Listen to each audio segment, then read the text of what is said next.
आणि या क्षणाची मोठी अपडेट करातला 5 दिवसांची पोलीस कोठडी सुनावली गेलेली आहे। नुकतीच आपण अपडेट पाहिलेली होती।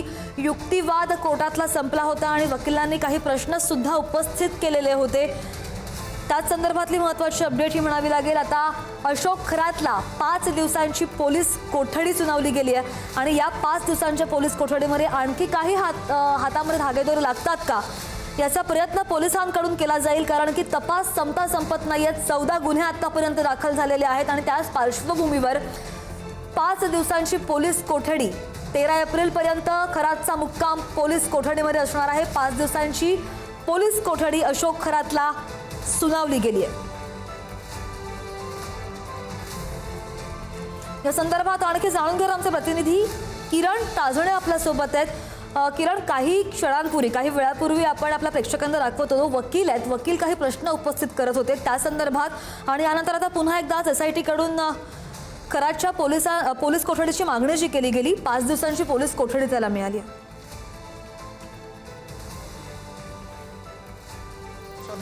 खरं म्हणजे तिसरा गुन्हा होता। त्या तिसऱ्या गुन्ह्यामध्ये अशोक खरात याला कालच्या दिवशी एसआयटीने ताब्यात घेतलेलं होतं। आजच्या दिवशी त्याला नाशिकच्या न्यायालयामध्ये हजर करण्यात आलेलं होतं। व्हीसीद्वारे त्याला उपस्थित केलं गेलं।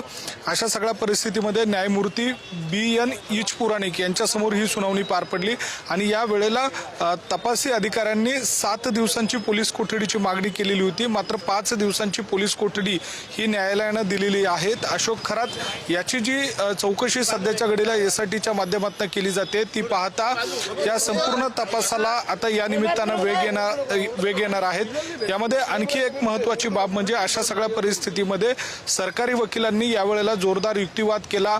अशोक खरात ज्या वेळेला या सगळ्या काळामध्ये जे काही अघोरी कृत्य करत होता, विधीच्या नावाखाली गरोदर महिलेवर त्यानं केलेले अत्याचार असतील किंवा इतर महिलांवर त्यानं विधीच्या नावाखाली कशा पद्धतीनं लैंगिक शोषण केलेलं आहे, अशा या सगळ्या परिस्थितीमध्ये या सगळ्या काळामध्ये युक्तिवाद केला गेला आणि त्याच सगळ्या दरम्यान जर बघितलं तर आता अशा या सगळ्या परिस्थितीमध्ये सुनावणी पार पडलेली आहेत।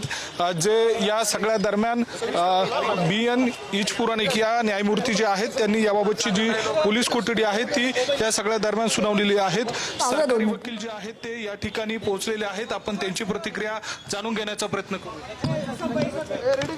खाली कर रे, थोडी जागा द्या रे। मोबाईल येतो नाही बबन, थोडं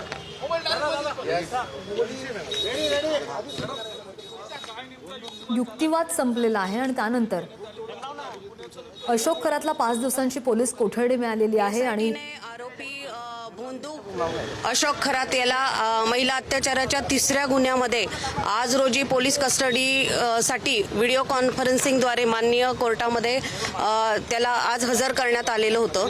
यातली जी फिर्यादी जो आहे त्याची पत्नी 7 महिन्याची गरोदर असताना तिला वाईट आणि दुष्ट शक्तींपासून वाचण्यासाठी आणि तुला मुलगाच होईल असं सांगून आणि त्यासाठी दुष्ट शक्तीपासून वाचण्यासाठी तुला धार्मिक विधी करावा लागेल या कारणास्तव तिला त्याच्या कार्यालयामध्ये बोलून तिच्यावरती त्याने लैंगिक अत्याचार केला आणि तिचा शीलभंग केलेला आहे आणि या अनुषंगाने सदरचा गुन्हा हा अत्यंत गंभीर आणि संवेदनशील असल्याने त्याचा सखोल तपास करायचा असल्याने आम्ही माननीय कोर्टाकडे पोलीस कोठडीची मागणी केली असता माननीय कोर्टाने आरोपीला 13 तारखेपर्यंत पोलीस कोठडी सुनावली आहे। थँक्यू।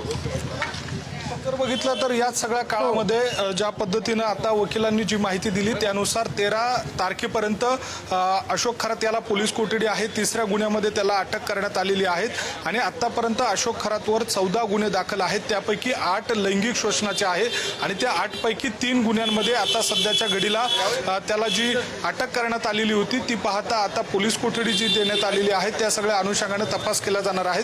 विशेषतः या सगळ्या काळामध्ये समोरासमोर बसून या दरम्यान आरोपीची चौकशी करणे कामी आणि ज्या फिर्यादी आहेत किंवा जे साक्षीदार आहेत त्यांना या सगळ्या दरम्यान उपस्थित राहून त्यांची चौकशी करण्यावर भर हा एसआयटीचा असणार आहे। श्रद्धा, अगदी किरण, धन्यवाद दिलेल्या सगळ्या ताज्या आणि महत्त्वाच्या अपडेटसाठी।